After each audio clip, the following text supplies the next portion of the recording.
musidɓe yo jande kisi woni moɗon oɓe yimɓe mon yettori kala ko woni aɗa hiwɗi on jande kisi tana alani moɗon Treviso simi jantike Treviso hakkilal gonɗo yaade ko fedde ɓantal Fouta Diallo simi yuriɗo mi yiya oustas Souleymane en ma wona ɗum mi yiya Mody Sadou en ma mi andita ɗi duuɓi ɗo fof donkin leppi ma mi andita ɗi duuɓi ɗo fof moƴoɓe fulɓe Treviso no andira naamo ɓe Treviso no andira pinal ɓe Treviso no andira tokkere enɗam ɓay Treviso kaka pinal média en ɓay Treviso kaka ɓe gonga 224 en ɓay Treviso kaka musidɓe men wi mi hi daaki won ɗaɓɓude article ji muɗum iɗo anndi si min yo noon hino daakare ɗaɓɓede article ji muɗum mi haalata ha mi ronka ittude nder ɗon sukaaɓe maɓɓe ɓe alɗuɓe wowɓe tappugol mullere ay ɗi duuɓi ɗo o fawodiri ɗi duuɓi ɗo wowama ɓooyama fottede Treviso hino folude caɗi boyi sinnama ka mullere hiɓe alɗi ɗen anndi sukaaɓe Mody Sadou ɓen hiɓe wakkili hiɓe waawi hiɓe ñeeñi ka golle maɓɓe hikka noon kadi no faltorɗum noon wo hay hiɓe eɓɓande kamɓe sukaaɓe meɗen ɓe musidal meɗen ngal fii ka fottidal meɗen nde ñalande meɗen ñalande mullere ñalande moranande ko hawtintinta kala denndangal guinéenjo wonɗo ka leydi Italie ɗo iwre ɗo ka nano sahal ha ɓalire iwreɓe funnangue e hirnangue nano ha e ñaamo ɓe fottay Milan ka nokkure ngalo ka nokkure ngareji Milan ka nokkure aduna yankoɓe ɓe fotte e Milan ɓay haare Milan ɓe nuntiti kala denndangal musidɗo meɗen kala denndangal wimi e hin intérêt e payko debbo e duhiɗo yo fottude ñande 16 le août 16 août 2025 haray no wonɗo yirata nokkuɗo noon haray denndangal guineji no hampa ɗum fi tappugol mullere fi waɗugol tokkere enɗam fi sembingol wimi hi sembina Pouta sembina leydi la Guinée sembina Guinée hen jo mi holɗa yon ɗo yiya ɗo sukaɓe maɓɓe ɓe hiɓe eltade fi ka tappugol mullere e kadi hikka ko ɗo woni ardede a torokol ɓay noon haray no andi rowani feƴƴuno Bergamo ɓawo ɗum ɗon feƴƴuno Verona ko feƴƴiti ɗon hari kadi koɓe Brescia ɗo noddutu hikka noon ko saay ñalande ɓe Milan ɓen ɓen no yiɓe marani en beji buy moƴoɓe meɗen ɗe hino haldi fottugol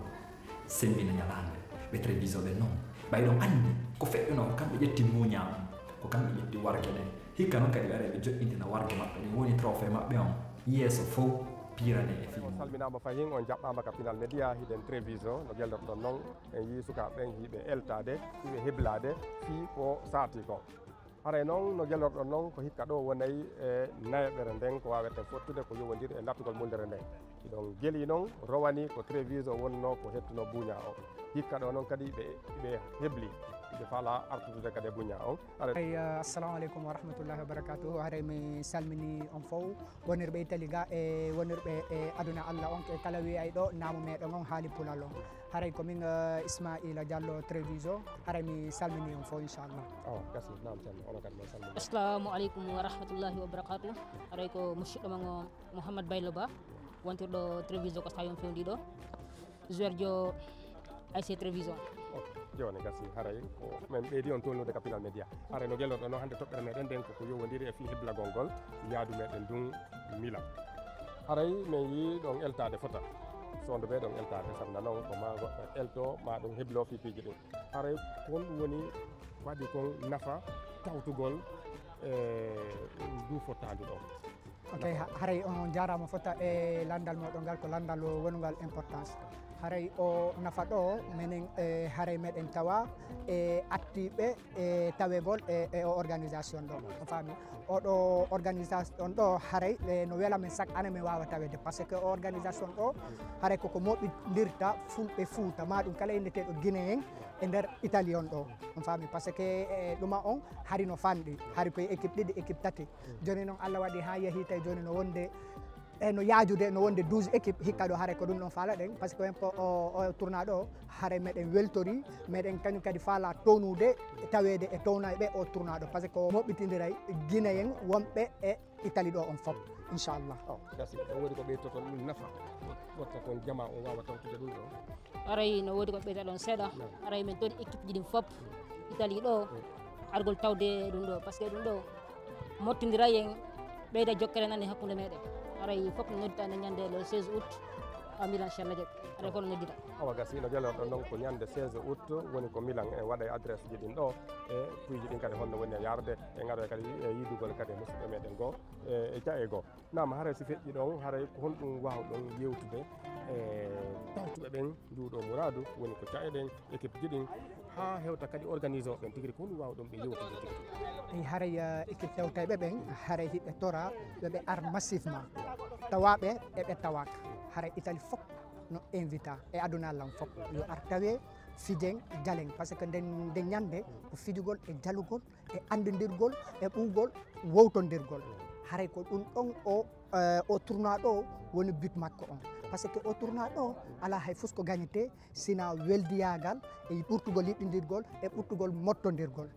on faami par ce que haray jama on fof no tora yo ar massivement nde ñande watte ha laaɓe fof ara annuye ko ko yaynugol maɗum ko yajingol nden ñalade o tournoi ɗo fi yo ɓurtu yajude haray ko welo welo tum toriɗen nde ñande inchallah Allah noon yo waɗu Treviso ƴetta tournoi on faami o yettitamo inchallah haray noon kañum kadi kala ƴettuɗomo yo andu ko fair play kañum kadi toriɗen haray ko on ɗon Allah newnani hikka yo on ɗo ƴettu haray meɗen tori noon yo Allah kuppo attetu kañum kadi Treviso gañiɗo o emo gañaki o yo andu ko kala tawaɗo e tournoi o kala arɗo ɗe ñande kon ɗon gaña haray ko ɗum ɗon toraɗen ok aray no ñande aray men habbiti fof so daari wano fuɗɗinoɓe ɓen ko wano 3 équipe 4 équipe joni alhamdulillah woni 12 équipe chaque année ɓeydato haray fof noon noddita ko fijajala inna haray fof noddita no ñande inchallah jaɓi no woodi ko waaji ɗon aroɓe ɓen kadi si aroɓe ɓen kadi yoɓe ar law sa yi ko welalima ko muñagol par ce que ɓanna ɗo ko muñodir inchallah jaɓi noon tournoi o feƴƴira no hanniri noon par ce que wano rowani nder yewnoɓe bergamoɓe yiwno alhamdulillah ko welo welo molanama haray ka kadi ko welo welo aray fof no habbita inchallah jaɓi aray fandude moɗon nde hikka ɗo konno aray fandude men en kadi ko yawgol addora mbuña on kadi inchallah jaɓi on est prêt kono homɓe tigi tigi o woni ko bapillon e ɗi équipe ɗi wawa ko fottode e muɗum équipe homboti mo sikkuɗon oɗo no gasa o dartoto on andi ɗum ɗo ko affaire ballon fof no wawi kono sewtama ko terrain mo be wallay golle mum ɗen ara men hudditaki hay goto ara men habbi fof inchallah jaɓi ara men eke kadi ɓe garde kadi ara préparé nam ceerno eyyi haray landal ngal ɗo e suwa ko musidɗo an maki ɗo ko haray goto wawa hay goto komo Allah wawni wo kon noon wawi on faami kono noon haray inchallahu minen kañum kadi haray meɗen hebli